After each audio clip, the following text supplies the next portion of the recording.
The cold weather this weekend, we see it in the truck race last night and today. Do you think that might have an effect going into Sunday, especially with rubber getting laid down onto the track? I just think the pace will be super fast. The pace was really fast here last fall. Too. I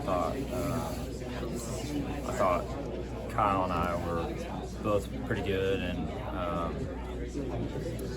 we were pushing hard. Just the whole run. It was as hard as I've ever pushed throughout the entirety of a run, and not really paid a penalty for it. At the end. So without much changing, and the temperature just being cooler, I don't see it doing anything, just being more in that direction. So you don't expect anything that we saw in the spring race last year? I mean, never say never. I don't think anybody to this day even still knows why that happened, so it could happen, I guess, but I kind of doubt it.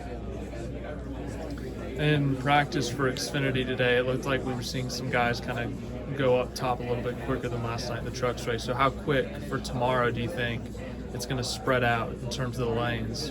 Yeah, I was asking how it was. I always have a hard time watching those practices, but I think that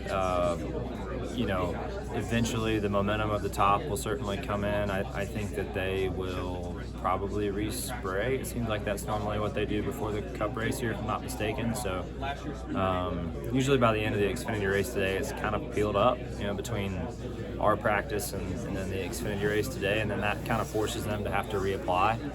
And then, it usually takes us a large portion of the event for us to peel it back up, in the top to get going again, or get super dominant. But I do think that eventually that momentum, especially once you get in the race and guys really spread out, you throw lap traffic into that equation, hopefully it has a good balance. But it's gonna come into play for sure. At what point is kind of the question, but at some point it will.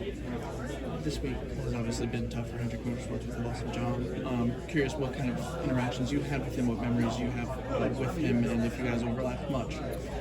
Yeah, terrible. I think that, for me personally, all of my interactions with Jon over the years were all very positive. He was always just kind of that professional figure that, was always carrying himself in that way, right? And he'd just been around for so long. I never knew him super close personally, but I can certainly attest to just how he was on the professional side, and it was nothing short of exactly that. He was a pleasure to be around. He was a pleasure to work with.